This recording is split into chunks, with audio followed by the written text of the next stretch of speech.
Well, a very good morning, ladies and gentlemen. Welcome to another episode of the Candid Talk. Remember, this is Kenya's most comprehensive political and public governance analysis show. And my good name is Evans Okinya. I'm here with Wakili Willis Otieno. How are you, sir? I'm fine, thank you. I want us to reflect on what is taking place in the country amidst all these things. Here, of course, the president is out. He's gone to China. And of course, in his words, he's gone there to perhaps seek more funds in order to facilitate certain development projects in this country. But then let's begin from what happened in Kisumu. Of course, Nyanza regional, Nyanza regional tour. Therefore, I wonder what you make of all that we saw, that overwhelming kind of attendance by the people there, that mammoth, that kind of stuff that took place down there. Okay. It has never happened that way. Okay, I was in Kisumu. You were in Kisumu? And I was in Kisumu attending to case preparations for the police commanders. Yes. Who have been charged for the killing of, amongst others, Baby Pendo at that time. What was happening in town was a manifest. Okay. It was a treasure hunt. People were giving out money in town. And word went round that there's money being given out in town. Hordes of youths came from all over to look for that money. Anybody was seen driving a 4x4. Even myself.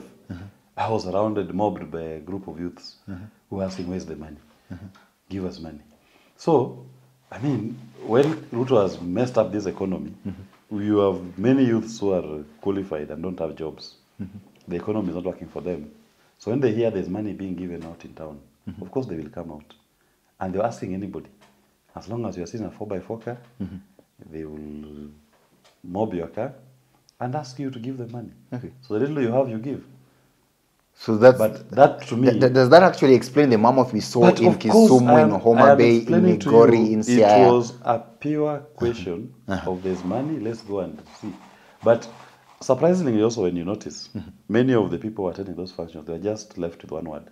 This man is a true liar. Okay. Yani this man can lie with us, to us with a straight face like this.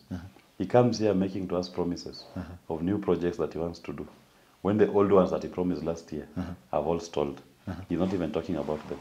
Okay. He even felt shameful to go and visit Kabonyo Kanyagwal fisheries, which Morara Kebas had already exposed to us, launched with fanfare and pomp last year. This year, he is not even mentioning, even to go and check on the progress. Nothing happened on the site. Okay. It's a football pitch. So the only thing he could go and do in Kisumu was to go and launch Makasembo housing project. Makasembo housing project is an agreement between the county government and Lab Trust. Okay. They're the ones putting up that. There's no money from national government. You went to go to Rice in Siaya. Rice project is a county government project. It has nothing to do with William Ruto. You went to the Siaya market, fresh produce market. County government and World Bank is nowhere near it. So people are saying this man, and the things he's promising were all lies. He was talking of what he will do. Ruta, you see, I will allocate. In fact, the whole time Ruto was in Kisumu, he promised, he made commitments over 200 billion. If you add up the total sum of what he's saying, the budget will be 200 billion. But he just got the Appropriations Act. Where are those projects that he's talking about? So he was lying, and people of Kisumu are not stupid. You see, I was to ask you, what do you make of the grand reception that Ruto received in Nyanza? And here you are, you're saying here that the reception in the first place wasn't grand. I've told you, I'm not giving second-hand information. I was in Kisumu for 4 days. So you were on the ground? I was on the ground. I was in Kisumu for 4 days. I was mobbed by the hordes of youths. Okay. I was driving to my rural home on my own. Mobs of youth mobbed me, asking for money. And I asked them who has told them that there's money. They said, but this is what has been happening here the last 2 days. Okay. People are being given money to, so yes, we're just looking. So of course you recognize the hustle there. Are you therefore saying that there could be some iota of truth into the claims that certain people are also paid to attend those kind of... Of course, people are being paid. Those young men told me people are being paid to come out in town. So even them, they are coming to town. Okay. And they're just looking for where that money is. I mean, in a failed economy, and you're a young man who doesn't have a job, and you're not seeing any prospects into the future, if you hear this, there are big cars giving out money in town, of course you will go and get it. But That is beside the point. It was even a confirmation to the people of Kisumu. For me, they were telling me, that this man is such a big liar. Then he can actually come here to lie to us, to our faces. We came to confirm, and we've confirmed that indeed William Ruto is a liar. So there's nothing that he's telling us that makes sense. All the things he was hanging on are things that have been done by the World Bank and the counties. Nothing about national government.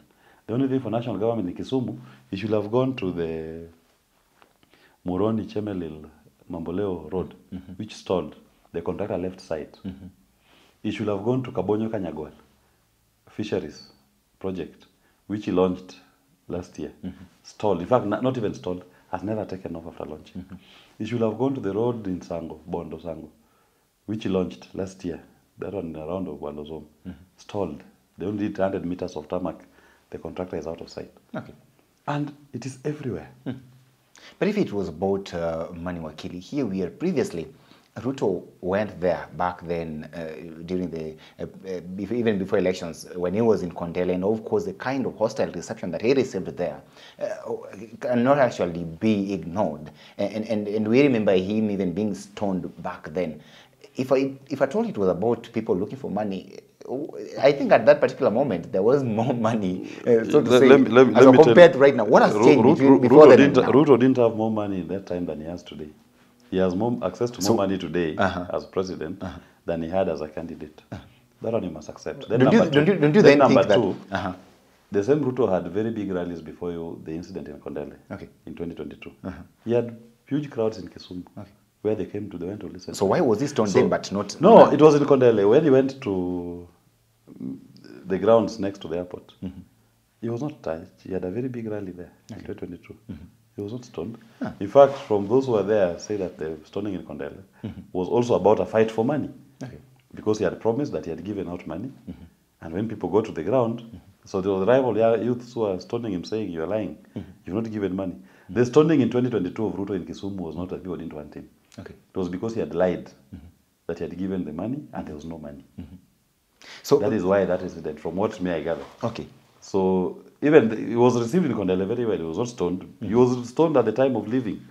He had done his meeting. So the point of departure that people are saying, this guy is saying he has left money here and he's not given us money. But this politics of money has been rejected. So when he gave money that time, had his big rallies, there were no votes. But do you agree that the reception that he received back then is not the same that he received this time? The reception that he received then was good. The reception he received this time also is good. And let's not stockpile or profile those as violent. They are not. They are actually people who listen. They don't attack anybody. They listen to Ruto as a candidate. It's only at the time when he was trying to lie that he had given money that incident took place, the unfortunate incident of his cars being stoned. Because he had said, "I've left money here," and yet nobody had given money. What he normally does in other parts of the country and nobody takes action. In Kisumu, they say no, because you say you left money, the ones who you are leaving behind are the ones going to face the music. So even now, they will not stone him. What do you mean? They will welcome him.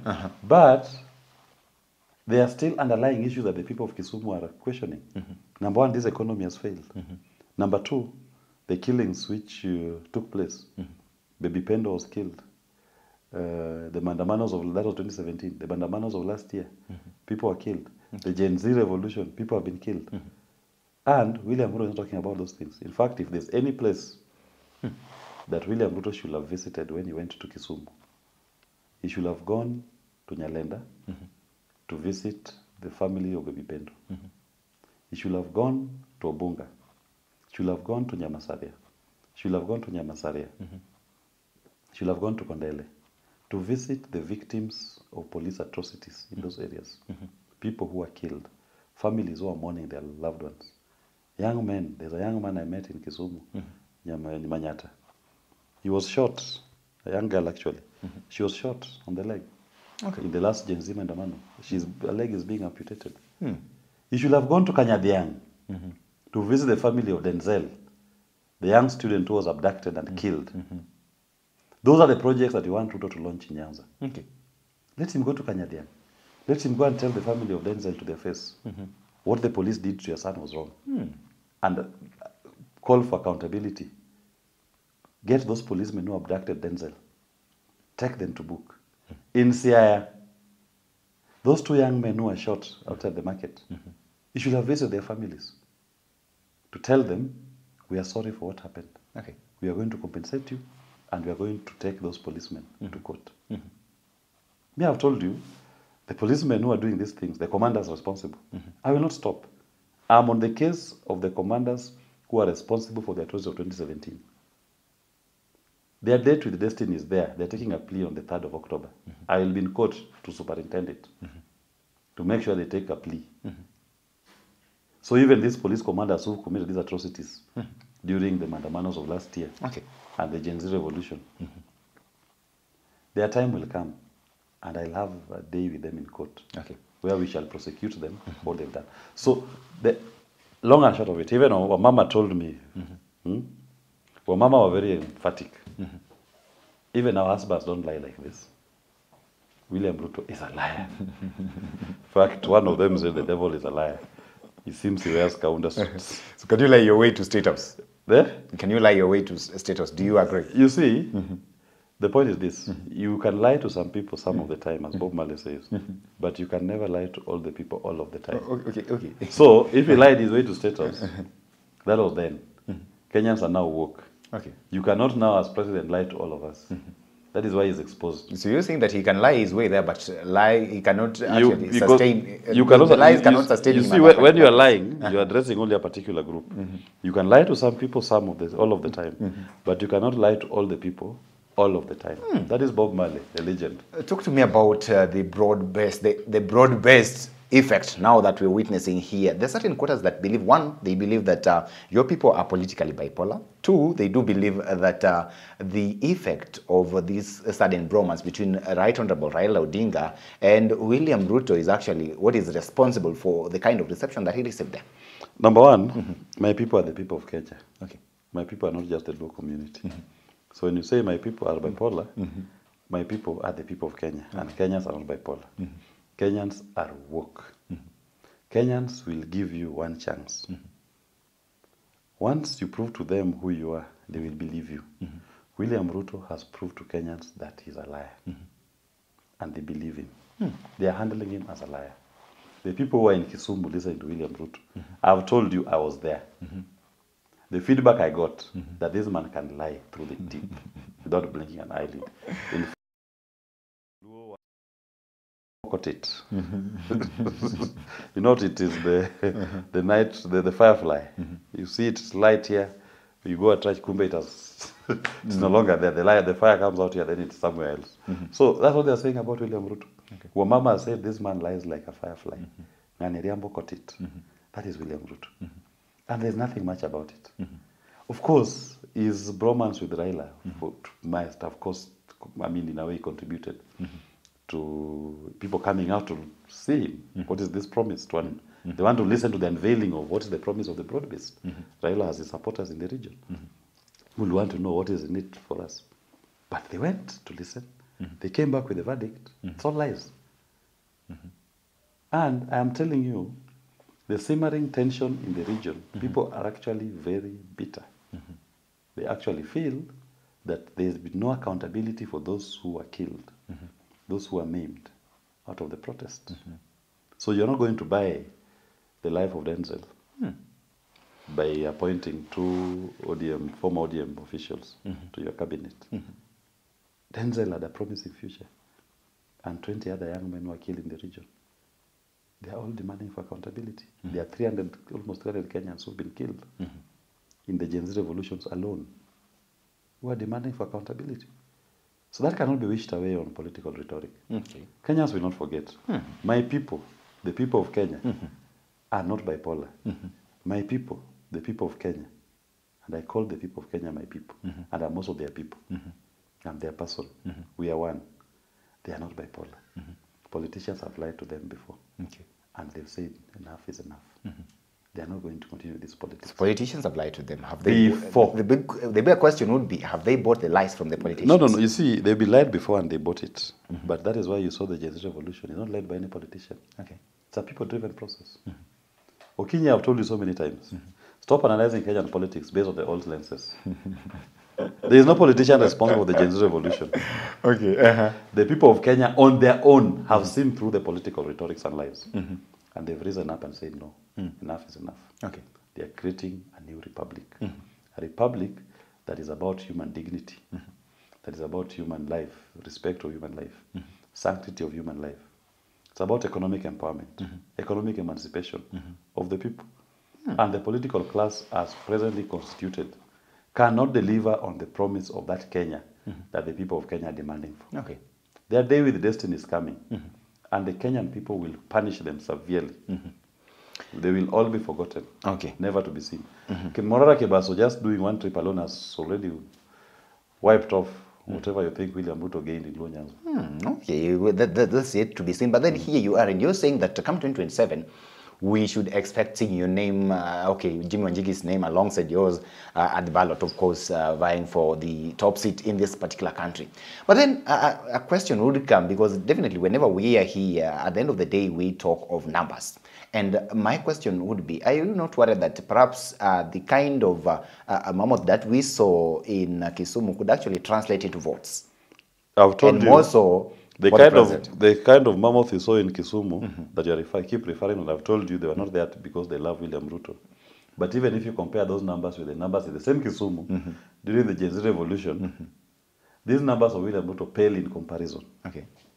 More people of Kisumu and the region came out in large numbers to speak about the economic liberation of this country than those who went to even collect money from William Ruto. Okay. So, tough luck, man. Can they translate into votes? I am telling you, they forced the rejection of the finance bill. Okay. They changed the politics, the trajectory of this nation. Yes, I have faith it will translate into new votes. And that vote will be a vote of a new Kenya.